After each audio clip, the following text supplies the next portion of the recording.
Parliament for Basingstoke, and I chair the All-Party Parliamentary Group for Women in Parliament, which is a group that comes together to do one thing, which is to focus on how we get more women into Parliament. And I'd like to start this by actually thanking my researcher, Molly Greenwood, who's sitting on the front there, who does so much work to make sure that the APPG works. And I'd also, yes, well done, Molly. And also, can I ask you to totally ignore the bells, because that's to do with prayers, nothing to do with us.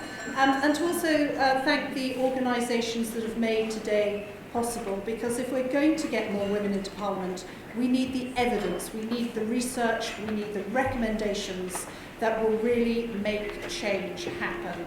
And I've been absolutely privileged to work with Fawcett, with King's College and the Institute for Women's Leadership, and also to work with my colleagues here in Parliament to make sure that we get a report which is going to make change.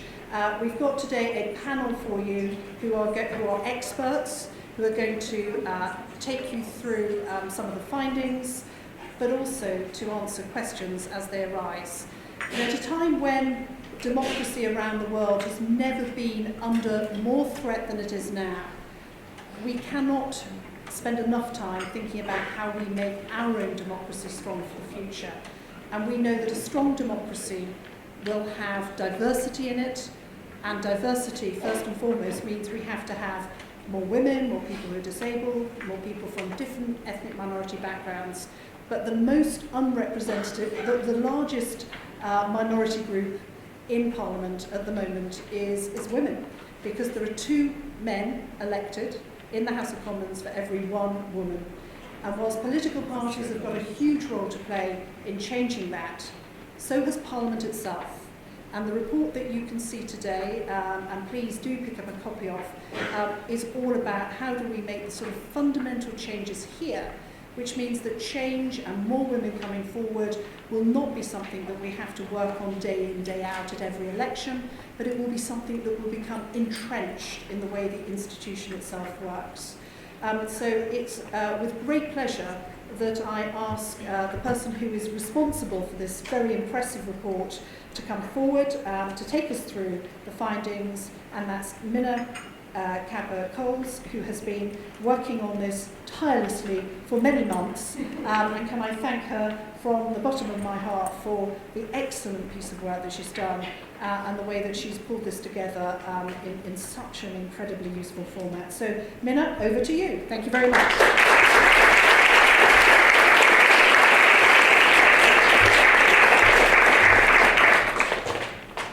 Thank you so much, Maria. And I'd like to also thank Alex Shepherd and Zainab Asamarama, who both co-authored this with me. Okay. So I'm Minna Cowper-Coles. I'm a research fellow at the Global Institute for Women's Leadership at King's College London, and I'm the lead author of this report. Microphone. Of this report. Is that better? No? Okay.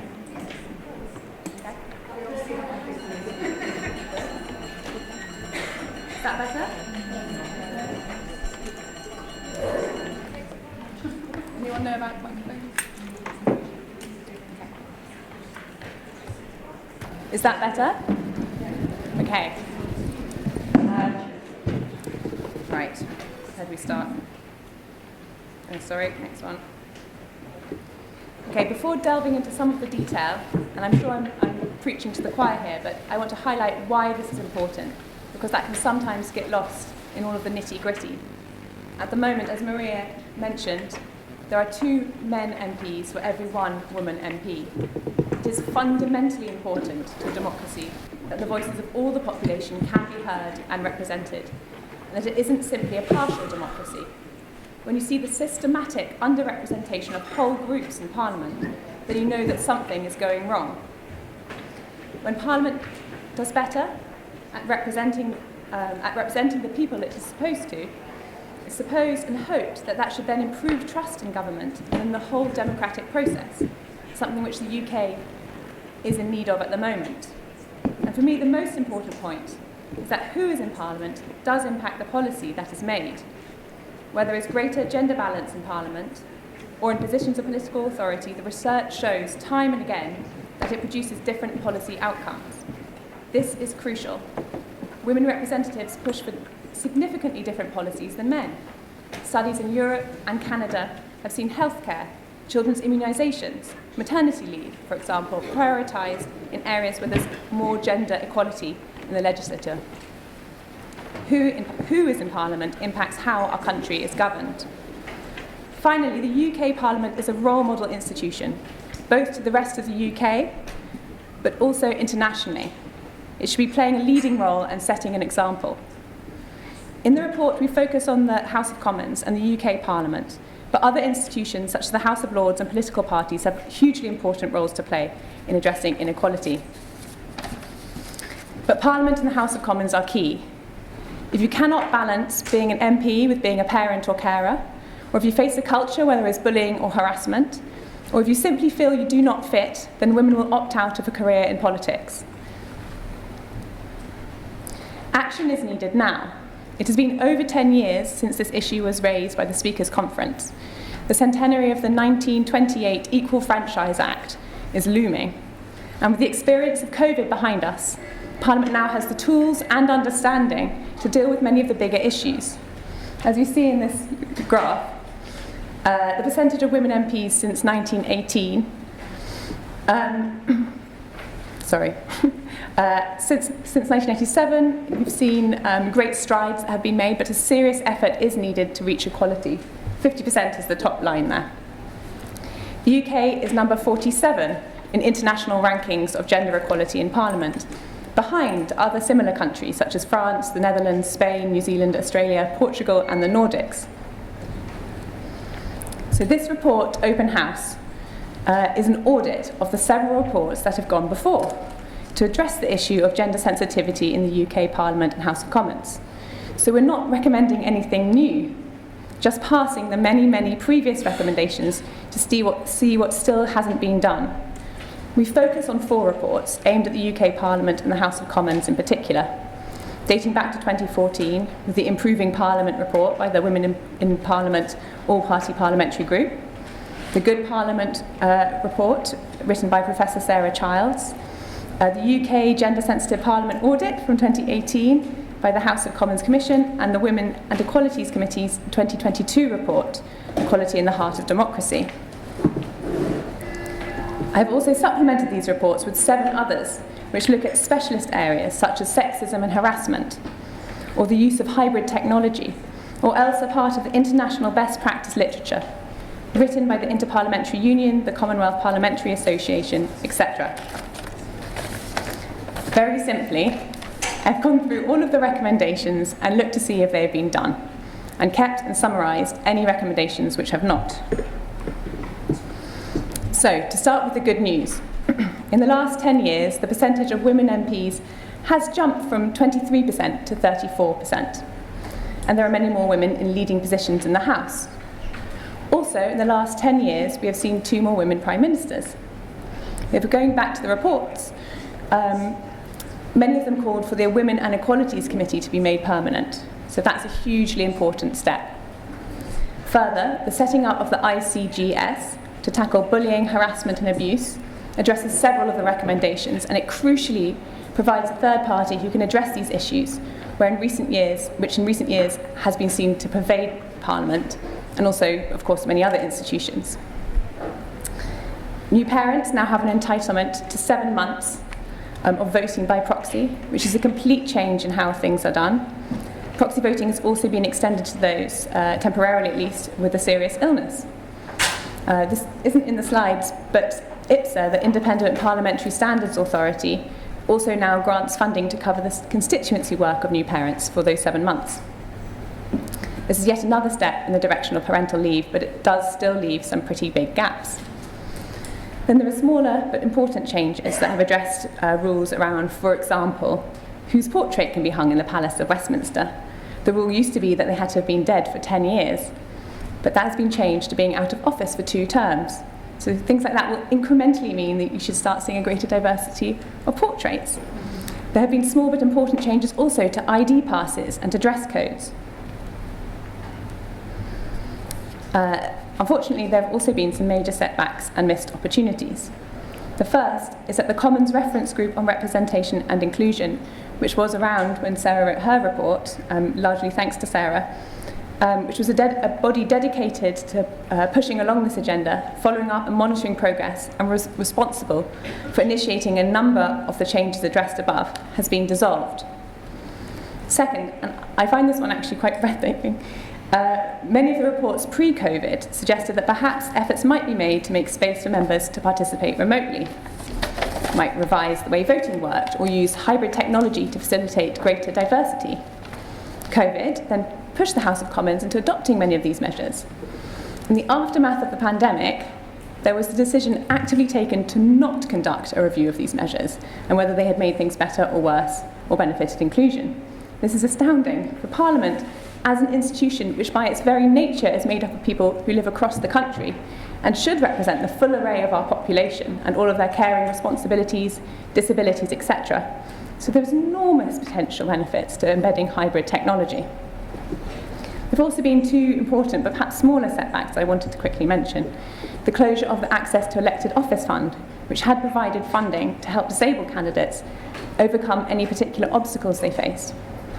And the Procedure Committee report said that there should be no babies in the chamber, but importantly did not take this opportunity to come up with or propose any workarounds for those who are breastfeeding, such as perhaps a creche or remote access to the chamber. So these are just a few of the kind of highlights and key findings I wanted to mention. So the whole report goes into much more detail, looking at these four themes. Equality of participation. So that's what the UK Parliament and the government can and should do to encourage the entry of more diverse candidates into the House of Commons, and also ensuring diversity in terms of leadership positions within the committees and more broadly. There's a section which looks at infrastructure, so what needs to be in place to monitor and push for this agenda, what data should be collected or surveys carried out. Then it looks at what reforms could be made to ensure that parliamentary work is more predictable or more flexible, such as whether votes could be taken together in a division time, or where might remote technology be used to increase flexibility? Can sitting hours and days be moved around a little bit to work better for people with caring responsibilities? It also looks at children in Parliament and suggests that extensions could be made to create better provision for new parents and carers. Next is a deep dive into culture. The main headlines here are around making Parliament a safe and inclusive place for everyone to work. I feel this is quite an interesting section, as many of the recommendations have been met, but I don't know if the change in culture has yet followed. So this could be an area for further work. The final section looks at policy making and trying to ensure that this is not an area where women are left behind. This means both ensuring that there are bodies that scrutinise the law from a gender and equality perspective, but also building up capacity so that MPs, their staff and the committees know how to assess, scrutinise and budget with gender in mind. So I've condensed down the 11 reports to just over 90 recommendations, addressing 29 different bodies within Parliament and government. If you are interested in any of the detail of this, please take a look at the full report, which at 68 pages we've decided just to post online and not print. Oh sorry, I missed out my, oh no, here we go. So for my final slide, we have 3 key recommendations. And we'd like to see these take place with some urgency. The first and most important is that we would like to see a body created, and we suggest a Speakers Advisory Group, which has the legitimacy, authority and resources to lead on and push forward this work. At the moment it's being done piecemeal and sort of in an ad hoc way, and that just isn't working. Our second recommendation, harking back to my comments right at the beginning, we do want to see real change. But the UK Parliament and the House of Commons cannot do it all on its own. It needs the full support of the political parties and government. We're calling on them to pledge to bring about a gender-equal House of Commons by 2028. And finally, we would like to see a published review of the measures brought in during COVID to see their potential benefits in this area. So, on that note, I'd like to thank you all so much for coming and hand over to Jemima, who's head of the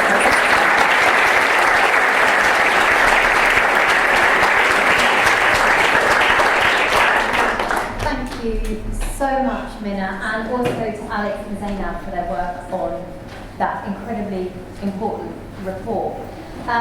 Welcome, I'm Jemima. I'm the Chief Executive of the Fawcett Society. We campaign for gender equality and women's rights at home, at work and in public life, and of course our politics is absolutely central and essential to that. We are the majority, but we are still underrepresented at every level of our politics. And that is not for want of or lack of evidence of the impact and the potential for change. So I guess today we're here to ask what will it take, how do we push it forward, and how do we get to that place where we have that body within Parliament responsible so that it doesn't fall on organisations like us in partnership with the APPG to highlight the lack of progress or where there's been progress, but this is owned by our Parliament. I'm joined by an illustrious panel to have that conversation of real experts. So Anum, who is SNP MP, Professor Sarah Childs of the University of Edinburgh, author of the Good Parliament Report, as mentioned, Maria Miller, Chair of the APPG Women in Parliament, and Harriet Harman, Mother of the House, who I think is going to be on the panel, or is it at the end? Harriet's going to chime in at the end. So I just want to open up, Anum, as a relatively new member of Parliament, what are your reflections on the report alongside your own experiences? Thank you so much, Joanna. And before I start with my own thoughts, I just want to give a shout out to the Fawcett Society. These guys are absolutely fantastic, and if this is one of your first events coming here and engaging with them as an organisation, please do stick with them because they genuinely are great.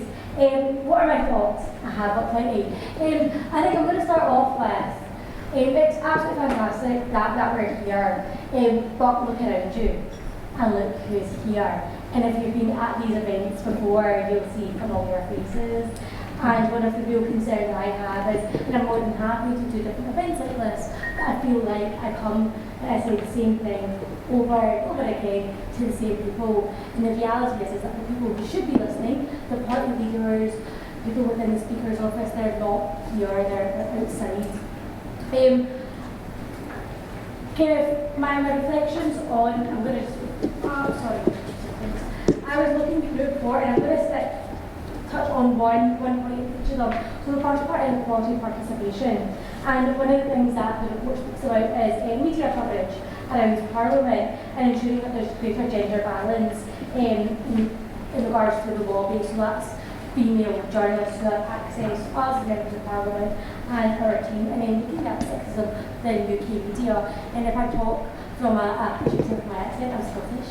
If I talk from a Scottish perspective, within the national newspapers in Scotland, I think there's only 3 female editors. And then I ask, what are you going to do? How are you going to represent more than half the population in your newspapers when they don't even have access to shifting and changing the agenda? And there's one iconic picture of Nicola Sturgeon just before the 2021 Scottish Parliament elections. There was one female journalist who taking the picture and she's huddling. So politicians in the middle and you've got the journalists all around them. And I think as far as I can remember, every single person was a white man. Tell me there's something not has to change right there. In terms of the infrastructure, that's the second part of the report, I wanted to look at review sitting days and hours. It's something that I bang on about more often than not at least because I have to travel from Scotland every week and I get tired of the travel. So I've got selfish reasons for that to change, but also when we look at the kind of people that we want to engage in our politics, do we want people, or do we want it that the only people who are able to access the ability to stand in politics, that they're old men? Because that's the reality. They're more often than not the ones that don't have childcare responsibilities, more often than not the ones that don't have responsibilities towards partners and others. And I know that, for example, in the Scottish Parliament we have decision time, I think around 5-6 o'clock. And there is no reason that I can think of that why we cannot have better structure to our days. More than anything, it means that I can then organise my days. The next part of the report looks at culture. And this is something that I speak about a lot. Tradition is really important in Westminster. They love their tradition. Yeah, they really, really do. Which is great. Tradition is great, but there's a place for it. Do we need practices from the 1800s, literally from the 1800s, still here in 2023? No, we do not. And linked to that is parliamentary language, and something that I really struggled with, Jemima, when I first got elected, was getting my head around parliamentary language. It feels like sometimes it's made so obscure and so difficult that the normal person, and I'm going to say normal person like you and I, cannot read it. And I was just on a bill committee over the last 2 weeks, and when I was looking at the legislation in front of me, I had to read it like 3 times in my brain, and then 3 times out loud in order to begin to understand what it means. And I don't think by any means I'm a stupid person. It's just that the language is so obscure. It does feel like sometimes it's a us versus them mentality, and that stems from the 1800s. And the last bit, and I think this is a really, really important point, under the section of women's substantive representation, it talks about introducing and potentially making mandatory gender training and gender analysis. Look, the reality is that I do not understand why all policy is not looked at and examined through the prism of feminism. It doesn't make sense, especially when you consider that most of the people setting the policy are men. Thank you.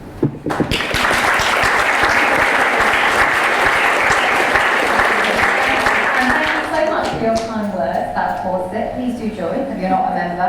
And also a shout out to our colleagues at GIWL, the Global Institute for Women's Leadership, who co-authored this and do fantastic work as well. Sarah, can I ask you to come in next, since you literally wrote the book? Actually, it's not finished, but is that microphone working? Maybe a bit closer?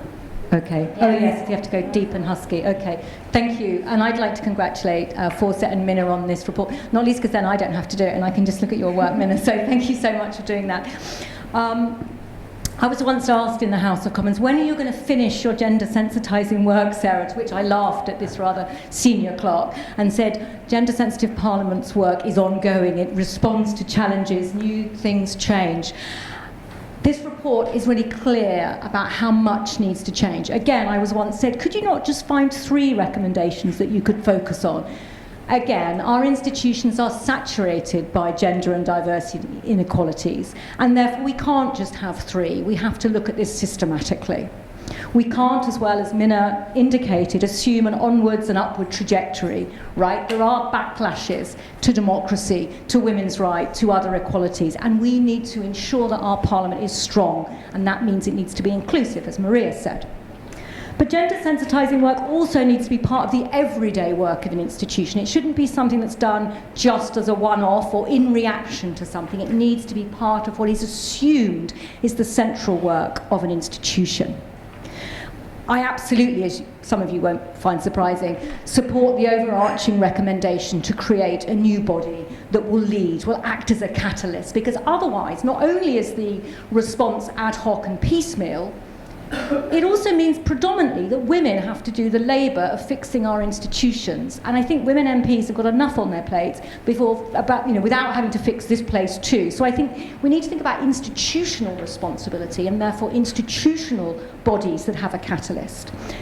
Now, asking for such a body, it's interesting we ask for it, but this follows international best practice. It will return us to a situation we had here previously. It matches a recommendation recently linked to the Scottish Parliament.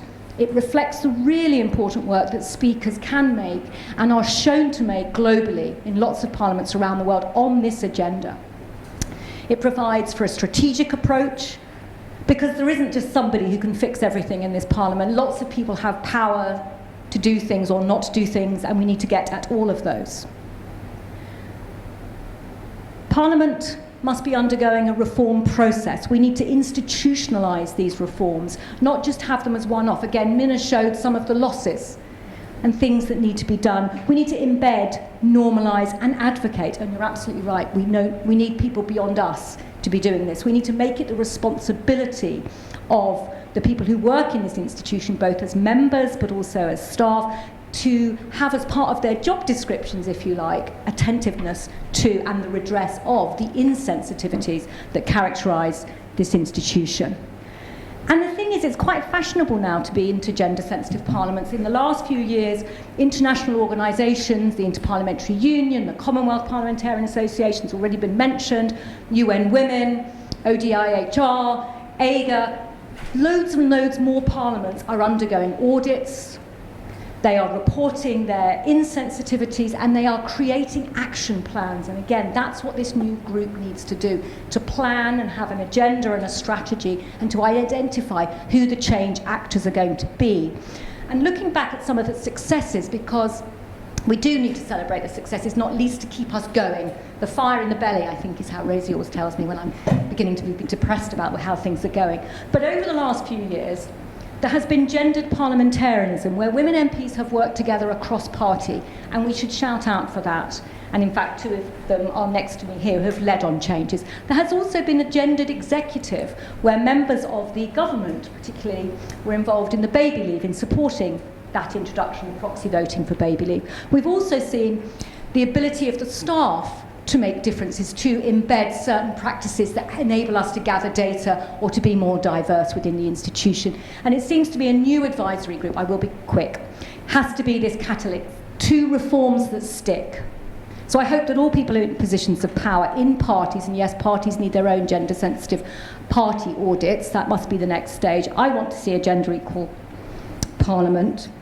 I want it to be a place where technology is used to make the institution more diverse. I think if we look to the IPU and the Kigali Declaration last year, we need to be thinking about caring parliaments and greener parliaments.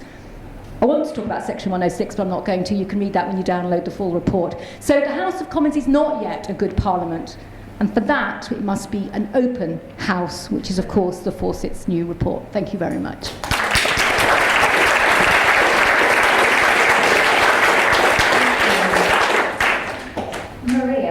Can you talk to us about your reflections, and obviously as the chair of the Women in Policy Select Committee, one of those moments of progress where you've seen that successful, why you think they haven't quite got to where we need to be?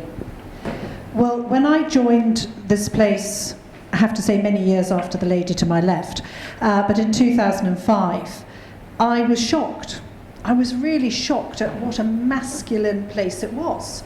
It was unlike anywhere I'd ever worked before, and I'd worked in industry for 20 years before I came here. And it probably took me about 18 months to really find a place that I felt comfortable. And that I found quite shocking, and it wasn't something I was expecting, as I say, not least of which because I'd worked in a wide range of different private sector companies before I came here. Now, life has changed since 2005, but it hasn't changed enough. And I think this report today gives us the opportunity to assess why it hasn't changed enough and to give us a plan of action for how we take the next few years to really speed things up. Now, parliaments aren't about, in this country anyway, about revolution. They are about evolution. We're designed to do things slowly so that we don't make mistakes. And there's some great examples of legislation pushed through in 24 hours, which, backfired and, weren't based on fact. But we've got to ask ourselves the question. I think Sarah and I first met about 10 years ago. Is that evolution? It's certainly not revolution, and sometimes it really feels that it's glacial in its pace in terms of reform of this place. In Minna's opening comment, she referenced the importance of the House of Lords and political parties, and both of those things are really important, and I'm going to refer back to a Women and Equality Select Committee report when I close my remarks. But this report isn't about those two things. It's about Parliament itself. Because we forget at our peril the fact that the workplace that we work in here, the way it's structured, really affects not only the appeal of it to women, but also how successful women are when they're here. So can I really applaud Minna for the way that she's set this report out and the themes that she's taken, particularly participation, infrastructure, culture, and substantive representation, because I think by drawing out those themes, you demonstrate that it is more than simply getting candidates to stand for election. It's then how we entice women to come here, that they are going to see Parliament as a place they can be successful and that they can thrive and not just survive. So in terms of participation, I'm particularly drawn by your recommendations around the reporting of diversity of candidates, which is a little obsession of Sarah and I's, and I think Baroness Anne Jenkin over there. Infrastructure in terms of remote participation and sitting hours, really important things that are within our own gift to be able to work on. Culture, we've made great strides on culture, but there are still things that we can be doing to get all MPs to sign up to the behaviour code and to undertake training and to ensure that we monitor the effectiveness of the Elections Act particularly, and I know that I've been talking to the Commonwealth Parliamentary Association about that, which we should talk about later. And then last but by no means least, to make sure that the work that we do when we're MPs here is looking at scrutiny for the impact of legislation on women. And I'm going to say this, and it's not meant to be sensationalistic, but I think if we don't, as parliamentarians, start to do this, somebody else will do it for us. And we don't really want that to happen. So we need to take those key recommendations, particularly the setting up of the advisory group, particularly to get the parties to pledge for an equal parliament by 2028, and particularly to look at the way the pandemic measures worked to increase female participation, which they did, and the data is there, yet the measures have been taken away. All of those recommendations are absolutely central. We know that when we put our mind to it in Parliament, we can change. And the establishment of the Women and Equality Select Committee was an example, a case in point. It took a bit of bloody-mindedness, and it took quite a lot of sheer brute force, but it was set up and then almost without thought was made permanent. So we can make change happen when we need to. And we know, because I have it from my report from the Women and Equality Select Committee, which we did in 2017, that all of the political parties, and I quote, would benefit, and all of them said this, would benefit from having 50% men and 50% women. So if we think it will benefit Parliament, why wouldn't we do it? So please, all of your support for this report, and it's an absolute pleasure to be here today at the launch of it. Thank you.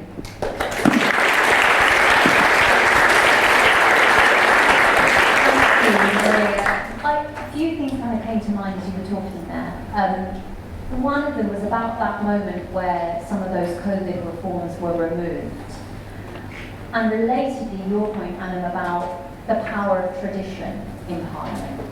And I wonder what your views are about what is driving that, whether it is, for instance, tradition being deployed to kind of maintain barriers to entry, and to protect, people who like to participate in a particular way. Is this part of the backlash? Is there something else? What are the kind of underlying forces that we, and I don't mean that in a kind of a sinister way, but what are the drivers and motivators that we need to overcome if we are going to make it successful?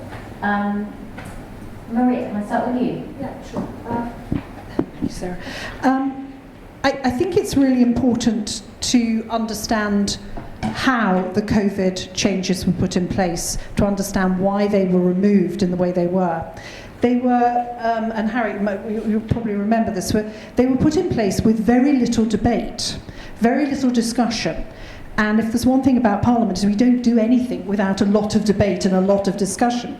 And I think there was a real worry amongst some, I think a genuine worry, that by simply defaulting into having them as permanent, that would mean that not all the due diligence should have been done that would have been done, that should have been done. And I do honestly think that is a very much a view held by some people. I'm much more of a pragmatist, and if it works, leave it. And what was really clear to me was that remote participation worked for some people really well, and those people tended to be women. And tended to be women who were quite a long way from Parliament, and also individuals who had health conditions. And in fact, my great friend, the late Cheryl Gillan, who had cancer at the time, when they removed remote participation, really argued very hard for it to be put back in place, because it meant that she couldn't actually participate, which took away her democratic rights. So I'm a pragmatist. If it's working, let's leave it. And I know that the procedure committee have looked at this, but I think we need to get them to look again so that we can keep those things that work, and not always overly worry about the level of debate and scrutiny that we have when things are changed. Anum? Thank you. Well, I have a very different experience with remote participation, because I was elected in May 2021. So I got elected, and I made my maiden speech in the chamber, and many of my colleagues watched me with videos. And I chose not to do my maiden speech over video, over Zoom. And I really, really enjoyed it. It made complete sense. I did go into the chamber quite often to learn the tradition and understand how it worked, but it made complete sense to me. And it was great as a new MP because I was able to participate in the chamber. But some weeks when I was busy in the constituency, I was still able to participate, but remotely up in Scotland. And it worked really, really well. And our chief whip had my proxy vote. And then we had summer recess. We came back, and all my colleagues said, "All right, so you're ready to learn what it's like?" I was like, "Well, what do you mean? I just had months of it, and it's been great. It worked really well. I was able to ask questions over Zoom. I didn't have to blog. We have this really stupid, soy tradition in the chamber where if you want to ask a question, you have to blog and catch the speaker's eye. Why? I don't really understand. Well, I don't know why. It's because they've done it for years. And during the pandemic, we didn't have that. We had a call list. So you put your name in if you wanted to ask a question at that certain question time, and your name would be called, and you knew if you were going to be called. It also makes sense because nowadays, if you go into the chamber and you can blog for about an hour, or however long the question time is, and you might not even get called. It was pathetic. Anyways, so I came back after summer recess, and it was actually a great exercise for the thighs because I've never bobbed up and down so much in my life. It was a great exercise. Yeah, exactly. Someone who doesn't have time to go to the gym, it was great. But that's the only positive I could find with that. So I had a really, really different experience, and I really, really don't understand why they've gone back. And if there's evidence to show that increased participation, is that not a good thing for democracy? And you asked Joanna, why have they not changed? And I agree with Maria. I think part of it is that people have genuine concerns about the ability to participate. I also do think there's a section of society here within Westminster that really just loves the tradition and the pompousness of this place and doesn't want to get rid of that. It's quite 23 times, so get rid. And the last thing is, they don't walk in our shoes. And I think that's the biggest concern I have, is that more often than not, these types of decisions are made by men who won't have our lived experiences, and that's lived experiences of women, of young mothers, of people who are carers in whatever type of capacity. And if they're unable to walk in their shoes, and they're not engaging in conversations that learn and understand how that's impacting you, they're just not going to do that. I very often talk about my colleague and friend Amy Callahan, the MP for East Northamptonshire. Amy is an absolute powerhouse for women, and shortly after she got elected, had a brain hemorrhage and was in hospital for months. She had to go against doctors' orders because they refused to give her a proxy vote she had to go against the English borders to travel down to London every week from Scotland in order to participate, so she could be an elected representative. And I can see people in the audience shaking their head because that just sounds utterly pathetic. But that was the reality, and now we've got conversations ongoing about proxy votes. But the fact that it has to be a conversation, I just don't understand why that is. Thank you. And that discretion retains power for a certain group of people who can or cannot grant it. Sarah, I'll come to you to know what your thoughts are. Also be really interested to hear about if you can draw out any themes about where we have been successful. What was it that meant it was possible in those cases for change? And just a little warning, I'm coming out to you all for questions in a few minutes. I will not be making you bob, but just be ready and be thinking so you can ask when the moment comes. Sarah? I think it's really important that you mentioned the word power, and we need to think about the other dynamics that characterise the House, the relationships between the government and the executive, between one party and another party, between those who have preferences, and I think that's very hard sometimes to recognise when an MP's preference is actually a preference and not a good way of doing something.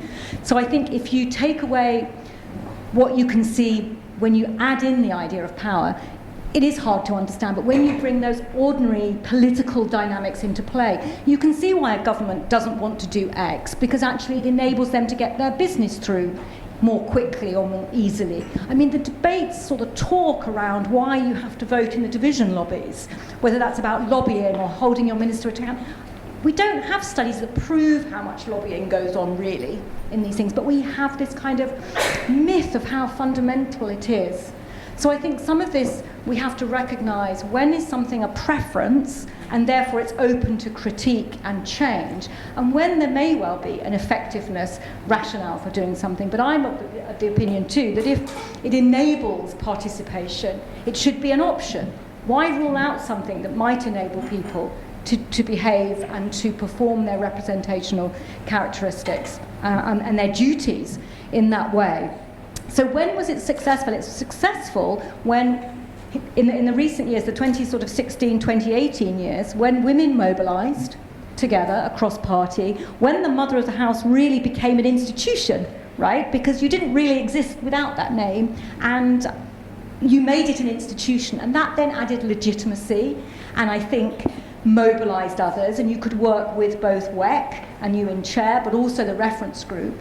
And it was about deploying critical male allies, because when parliaments are disproportionately full of men, the people with the gatekeeping power, the power to make decisions to do things differently, are disproportionately men. So you need some of those. So for example, on proxy voting for baby leave, the importance of Charles Walker, Conservative MP and chair of that committee, somebody who initially wasn't amenable, but became persuaded that women shouldn't have to go begging their whips to have some time off. I'm reminded of Harriet's autobiography when you're looking at me like that, where you recount this story where you weren't answering your pager because you'd taken the kids to the cinema, and they sort of thought it was okay because they thought you were having an affair. But if you'd asked to look after the children, you wouldn't have been allowed to do it. So I mean, this is the ridiculousness of this place in some way. So I think women working together. I think it is important when women take positions of power that they are feminists and think about what makes for a feminist parliament, so that actually there is working. It's not the government against other MPs. It's recognising that this place can work better. So I think this idea of a gendered executive really matters. And I do want to stress the role of clerks and staff as well, because I think they are often the people who will be providing the data, the access, how to reform this place. And I think we have seen through workplace equality networks in this institution, by the political cover that something like an advisory group gives them to enable them to be part of the reform process. And I think sometimes there can be some concerns about that. But again, I think this should be an institution in an organic sense, co-professionalism. This place needs to be safe and workable and productive for everybody who's on the estate. So I would also stress that relationship too. So I think they would be my 3 key indicators. Brilliant, thank you. Okay, so I'm going to open up to questions. So please do raise your hands. And I think we'll do them in rounds of 3. So, Zainab, you've got the microphone. Perhaps if we start over here, we do the woman in the front row in the black dress, and then the woman in the row behind in the red shirt, and let's go to the woman in the denim jacket, so the end here. And then I'll come back for some more. Okay, thanks very much. My name's Zoe Phillips. Thank you very much. Fantastic report. It's about time something was done like this. I'd quite like to ask, will this infiltrate other institutions, such as working place in the corporate society, and also policing in the UK? I've just written a manifesto called Empower Her Justice, based on my experience of how I was handled by the Met Charing Cross Police. It's still ongoing, but I do not feel that having been a counter allegation having been made by my ex-boyfriend, that they believed him. I was arrested by 4 male police officers in the middle of the night and held in a prison cell for 17 and a half hours. Not caught before. I'm not used to this. So I'd quite like to know that there will be equality and justice for women with policing across the UK. I'm not the only person this has happened to.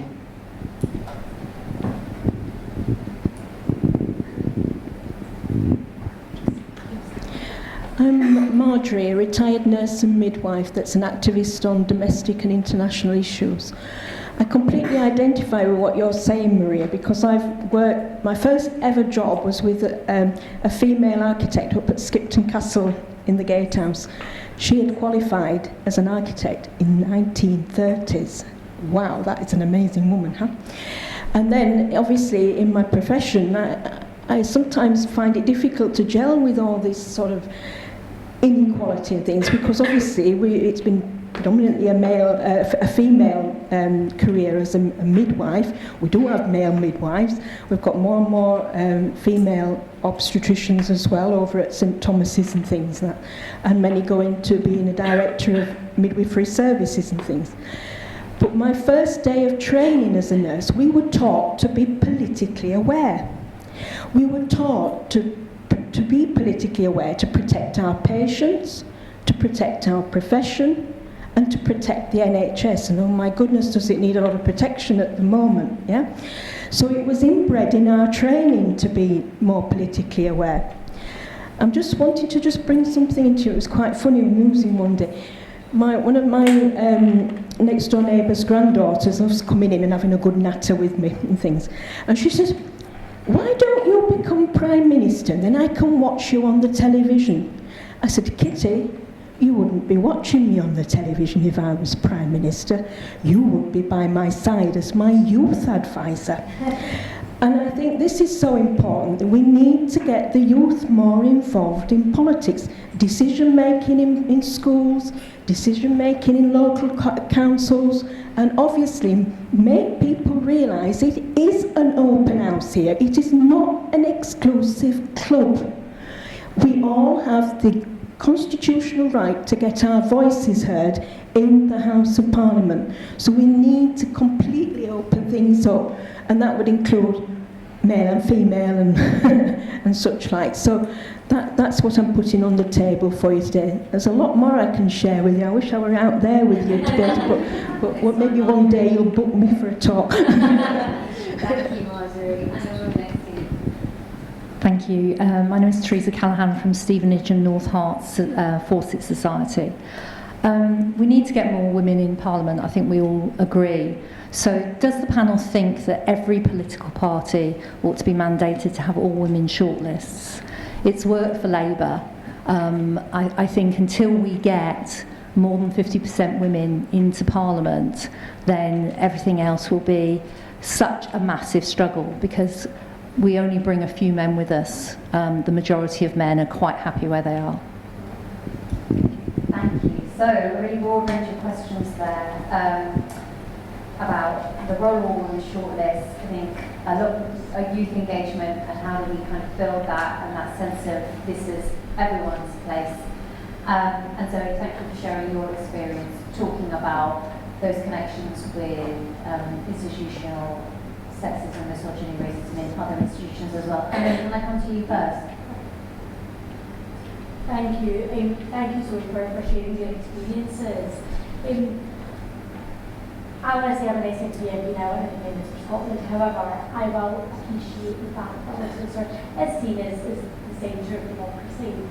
And if change occurs here, even sadly at the slow pace that's happening, that if change occurs here, there is that hope that that line goes elsewhere, but also that change can't just happen here at a societal level, as in the culture also has to come through legislation to ensure that places don't remain institutionally racist, misogynistic. Just talk about the comment on Ian Livingston, the former head of Scotland, who recently retired and just before he retired admitted publicly that Scotland is institutionally racist and misogynistic and sexist, and I think that was really powerful. And I just so happened to speak to police officers a couple of weeks afterwards at an event, and you could tell that some of them were really uncomfortable, but you could also see that some of them were really relieved that someone had finally says it. I found that really interesting. Marjorie, thank you so much for your question.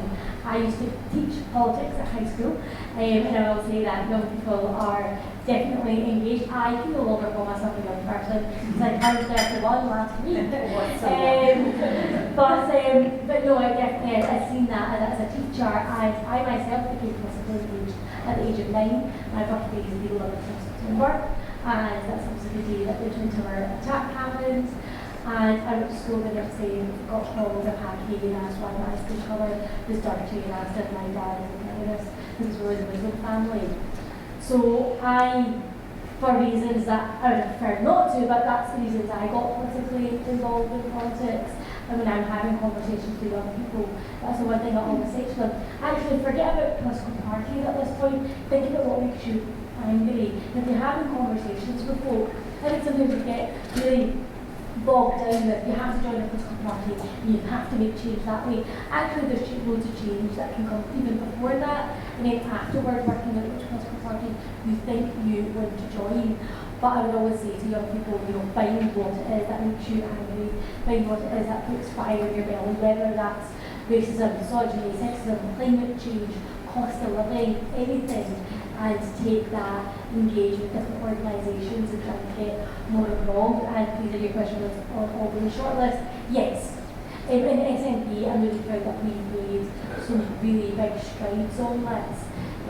So it was standard practice in 2016 and 2021, we had Scottish Parliament elections that when sitting MSPs were standing down, that they would all win shortlists to replace them. And in Scotland we had a different method of electing people who Holyrood, who had first past the post in constituency seats. We also had proportional representation. And what we did as a political party in 2021 was take a step back and say, actually we need better diversity, not just in terms of women, we need people who are disabled and those of colour.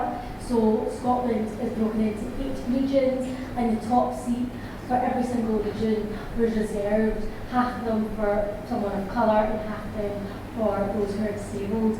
And that made a really big impact because people then who weren't elected in a constituency seat, so for example Emma Roddick had spoken about her experiences in terms of being neurodivergent, and she is elected as an MSP in the Scottish Parliament and has now become a minister. So that's actually something we've seen. Someone who wasn't elected in a constituency seat was top of the list for the region, became an MSP and is now a minister. I think that's a really positive story to see. I'd like to see more of that one down here. Thank you. Sarah. Yes, to quote us, the global evidence is clear, and if we believe in evidence-based policy making, then that's pretty obvious to me. Youth engagement, absolutely. I'd like to see a bit more diversity in terms of the Oxford debating style. I worry that that's often the way that we're supposed to get young people interested in politics, and I don't think that should be the only or the way of doing politics, so I think that would be my qualification there. I actually think that's probably where parliaments have done quite well, and I think if you look on parliamentary outreach services, there's been a lot of investment. I know a little bit from here and a little bit from Scotland, so I think actually parliaments do recognise they have a role to advance democracy and facing outwards, so I think there's some good work there. I think this institution needs to be a lead institution. It needs to showcase best practice. It shouldn't have to wait to catch up with society. And I think sometimes there's a tendency with people's ideas around culture in this place is that Parliament responds when society demands us to, and I think it needs to be the other way round. And I think we, this place, Scottish Parliament, other parliaments in the UK, need to be showing off how best to do politics and by extension other relations in society, and not trying to retrospectively hurry up and amend what's wrong. Zoe, we have some of the best laws in the world to protect people from discrimination. The problem is they're too often ignored. One of the things I'm focusing in on at the moment is the way in which they can be ignored through cover-up and the use of non-disclosure agreements, confidentiality agreements. And in fact, we had a debate on this just a week ago in the House of Commons. So I would say to you, I totally agree with everything everybody else has said, but all institutions need to be open and transparent, the police included, and all of our institutions, all of our public services need to be really challenging themselves to be adhering to the law, not just the letter of the law, but the spirit of it as well, and not using any methods to try and cover up wrongdoing. It happens in the NHS, and that culture of cover-up is too prevalent across all of our public services. Marjorie, fantastic. You're right, we already have feminist workplaces, and I didn't realise until I got here I'd been working in a lot of them. And when I worked here, when I came here, found it quite a shock. That young people do politics very differently. I think Sarah's right. They want to do politics in the heart of their community. They don't necessarily want to do it university debating style. So when I get together with young people, as I will be in Parliament Week, which is coming up in November, it will be to talk about how they can engage their passion for their community through local organisations and try and get them involved in what it is to improve your community, to motivate them to want to go on and seek election. Because for too many women, for young people, they see standing for election as being something that will set them up to fail, because they see too often the abuse that people get on social media, the close scrutiny they might experience through other forms of media, and why would anybody want to try and set themselves up to fail in that way, when I know that actually being an elected member of Parliament is a fantastic way to actually affect change in society. We have to, I think, really encourage young people to see that it's something for them as well, and it's not perhaps as scary as they think.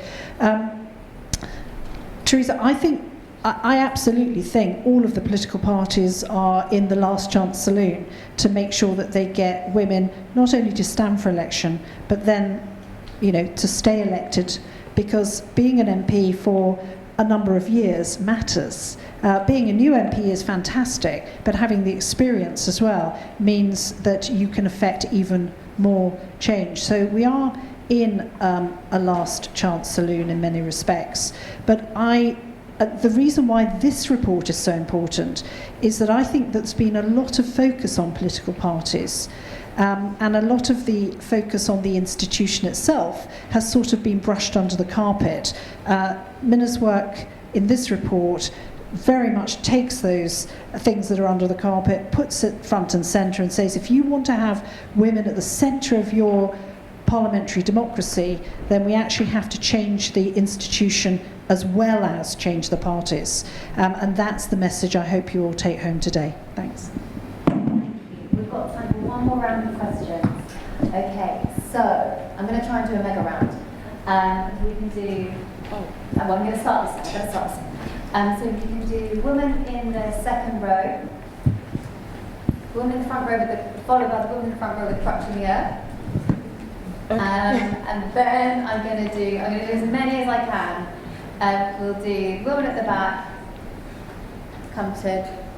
Okay. There's so many women at the back. Sorry, if you had the woman with the dark hair at the back there, with the pale green top. We'll come to Jane, and then Steph. So who's in the second row here? So everyone, please keep your questions super short, so that we can get in as many as possible, and then we'll have to come back to you guys with power responses.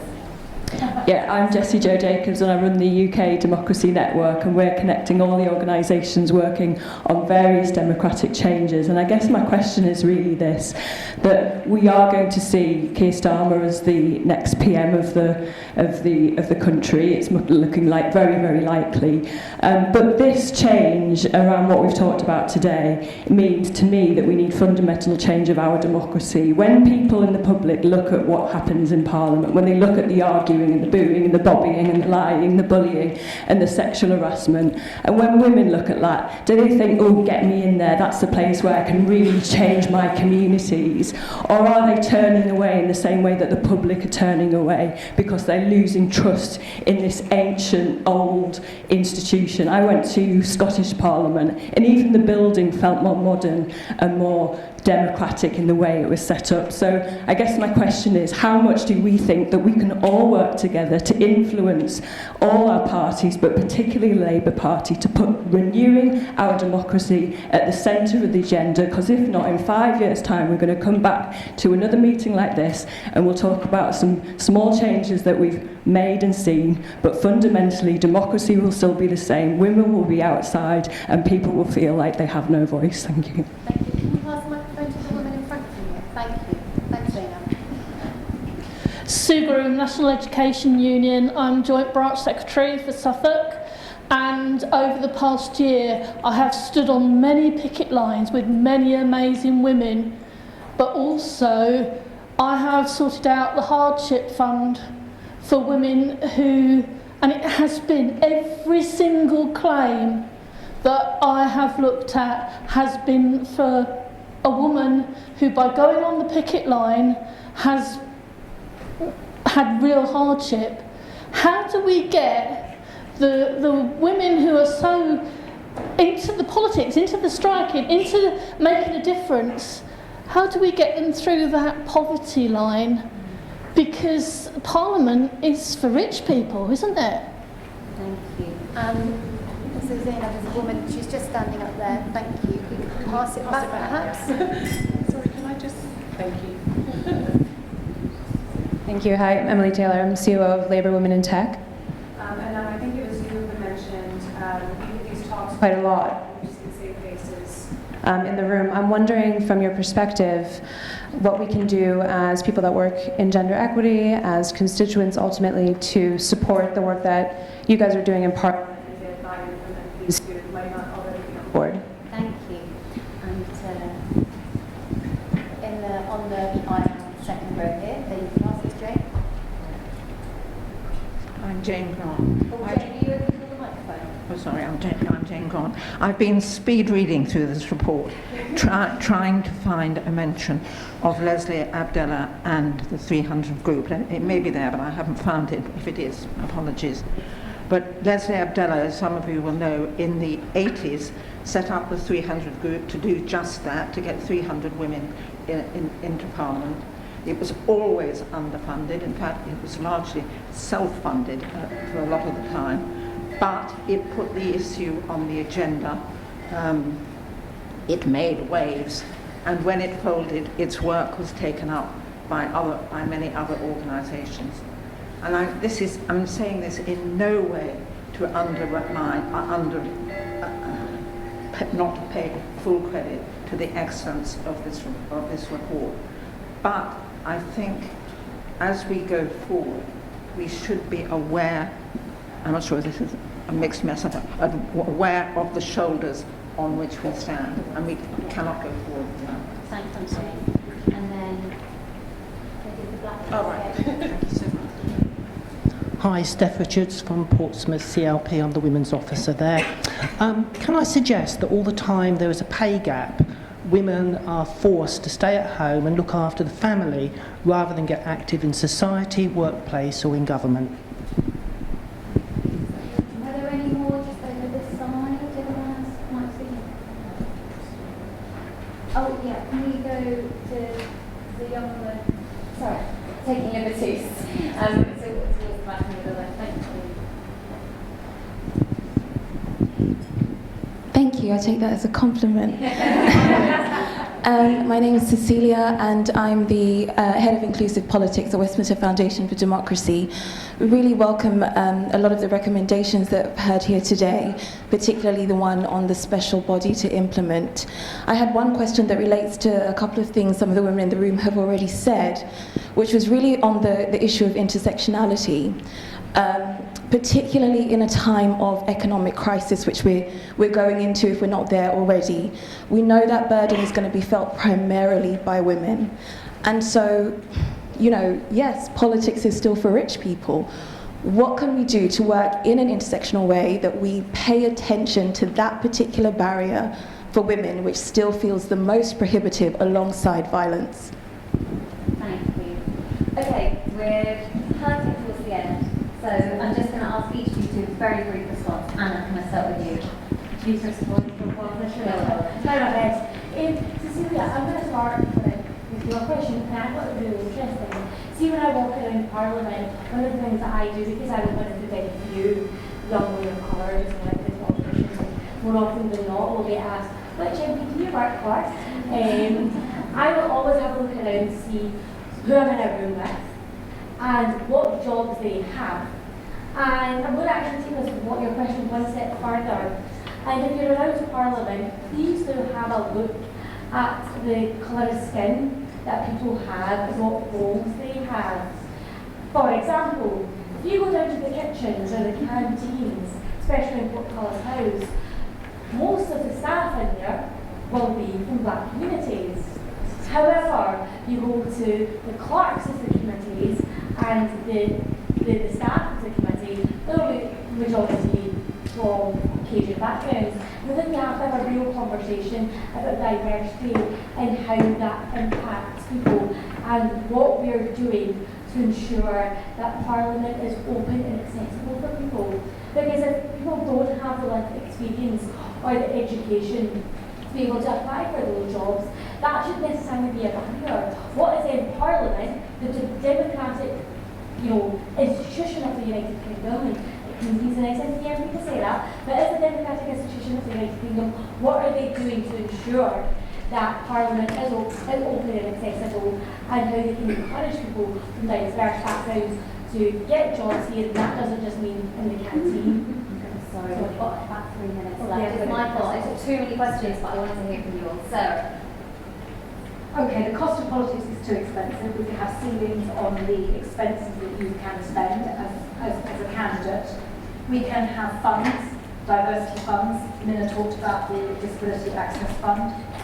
We could introduce as a country paid leave for those who want to stand for candidates, so that actually those who are rich, who do take time off work because they have the kind of jobs that enable them to take a little bit of leave because they're going to be an MP, doesn't discriminate against those who can. So these are bigger questions we need to be having. But there's no reason why we couldn't decide that actually to make a more inclusive institution means that we would commit to pay for, perhaps at the minimum wage level, or whatever level we're going to fix it at, to enable an equality for those who wish to participate. We need to get the cost down and to enable those who can't take leave to have leave of that. So I think that's just something we can do. We just have to get that on the agenda and mobilise around that. The last one. Thank you. And I'll try and pick up the questions that weren't touched on already. The first question from the lady from the UK Democracy Network. I think it's even more fundamental than perhaps your question suggested. We take democracy in this country for granted at our peril. And we see nearby countries who have their democracy under threat. And I think whatever political party or none, strengthening our democracy has to be at the heart of every single manifesto. Then the other thing I'd like to pick up on is Jane's point about standing on the shoulders of those who've gone before. In the job that Harriet and I have, and Anum has, there's only ever been 559 of us. We know there are shoulders there, not enough of them, but we stand on every single one. When I was in the cabinet, there'd only ever been 38 women before me. 38 women, and I'm not that old. Harriet, I don't know when you were in the cabinet, it would have been even fewer. But it's extraordinary how few women have gone before us in these positions. So we absolutely rely on those out with Parliament to help and support us, which really brings in the other question about how we get the Labour Women in Tech Lady, how we get help from you guys is absolutely essential. Thank you so much. Thank you to our fantastic panel and to you for those comments and questions.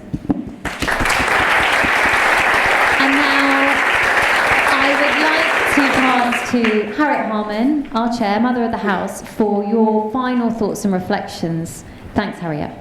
Thanks very much, and it's great to see you all here. Thank you for coming, and thank you to you, Jemima, for chairing this. Thank you to those of you who wrote the report, Minna and Zainab and Alex. I think we really owe you a huge amount, so a very big thank you to you. I think that we want to also recognise that it's not just in this Parliament that women are questing, not just to get into Parliament, and that graph in the report shows women increasingly coming into Parliament, but also once we're here, being on equal terms with men.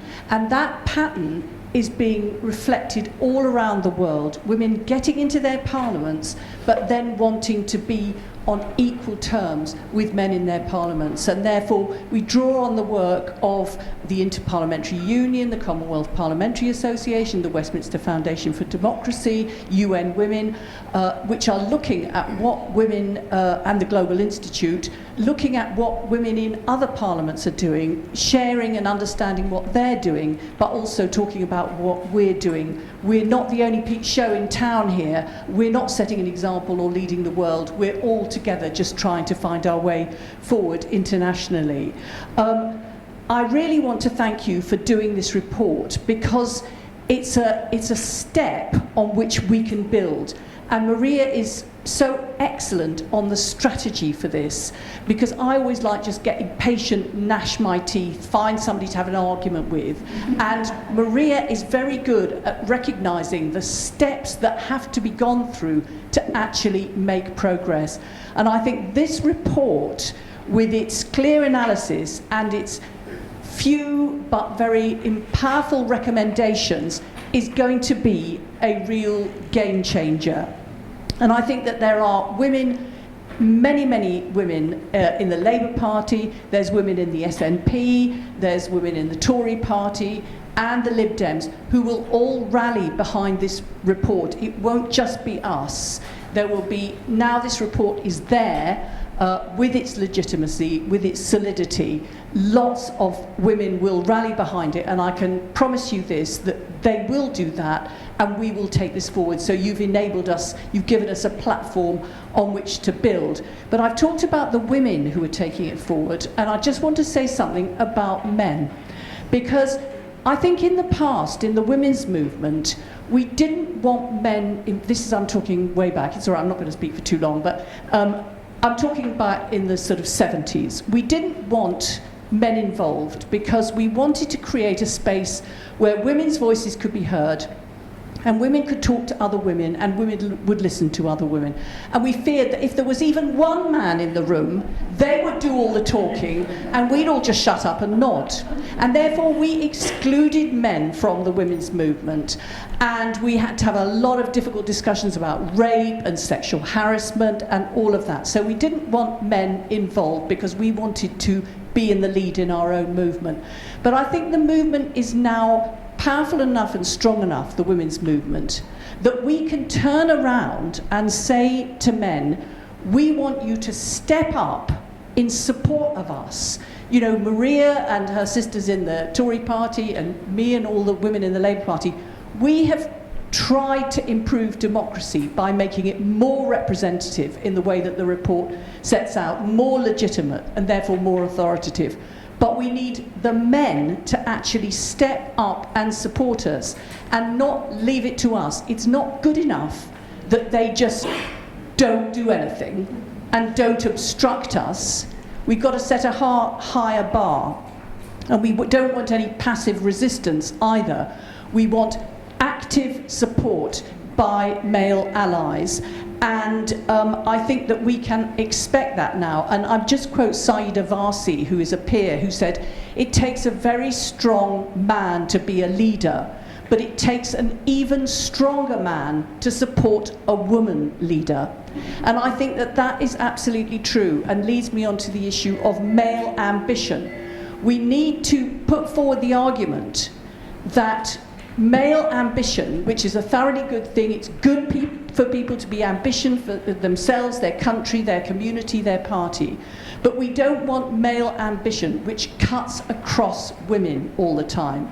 And we want men to have the ambition that they are seen to be in the cause of women's solidarity. So we want male allyship. It is not women who are the problem here. It's not women who don't step forward to go into Parliament. We have loads of excellent women wanting to step forward into Parliament. The problem is they are blocked.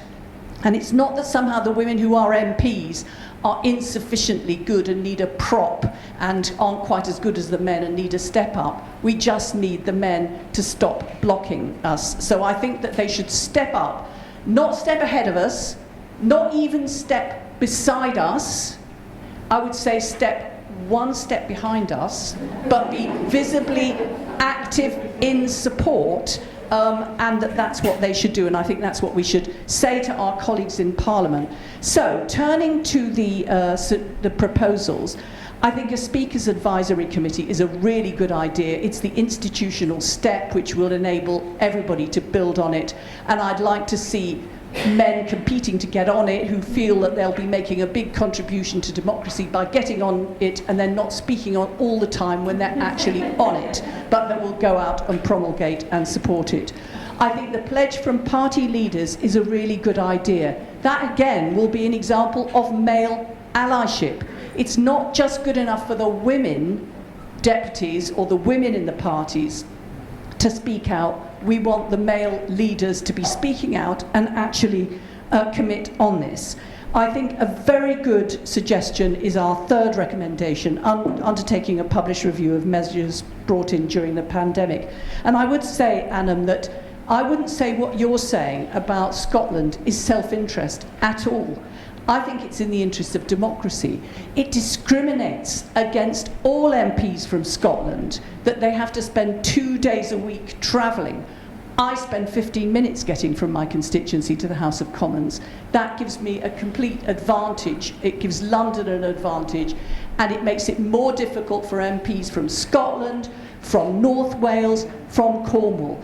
And as is so often with the case with many of these things, if we did hybrid, we reintroduced hybrid activity, we would find there are other benefits to it too. How often do Maria and I and Anum hear an MP getting up saying, my colleague in the neighbouring constituency can't be here because they are dealing with the disaster, which is a flood or something like that, and they've had to be in the constituency. If something happens in my constituency, I can be there, and then I can come to the House of Commons to speak about it. If there's something happening in a constituency, we need to have the person remotely beamed in and talking about it. And actually, when we had hybrid activity so that you could speak into the House of Commons and ask questions from a screen as well as being there, we got much more of a sense that Parliament is not Westminster. Parliament is 650 different constituencies. So often the things that we're proposing enhance democracy as well indeed, which I hope will mean that this will be taken forward. So I want to just conclude by thanking everybody, and just also say one thing, is that I think a lot of people do think Parliament is just for rich people, but actually a lot of people would think that Parliament is just a men's business, but actually there are women in Parliament fighting for that change, and I don't want us to support the notion that Parliament is just for men, and I don't want us to support the notion that Parliament is just a group of rich people. I mean, I'm just thinking in terms of the Labour Party, we've got Angela Rayner, we've got Wes Streeting, we've got Bridget Phillipson, we've got a whole load of people who are MPs because they were not rich and believe that the country should be fairer and more equal. So I think that we've got to challenge the stereotypes of Parliament and make sure that we challenge the practice and the activity as well to make it more representative. And finally, just to say a request, I've just become chair of Fawcett, which I'm absolutely delighted to do, which is a non-party organisation. It works with all parties and it works with women and hopefully male allies who are in no party, but it is a membership organisation. So do join Fawcett and help this work. And if you join, you will be part not only of the monstrous league of us who are so outraged about Russell Brand, so that you'll not only be joining the ideology, but you'll be joining the practical work that actually makes that change. So if you support that change, and you're not already a member of Fawcett, do join, because that's how you can make a difference, not just coming here today, but actually giving your year-round support to the Fawcett Society. And I'd like to thank everybody who's been involved in this, and I think we will make change as a result of this report. Thank you so much. Thank you, everyone. Have a great afternoon. Thank you to our panel.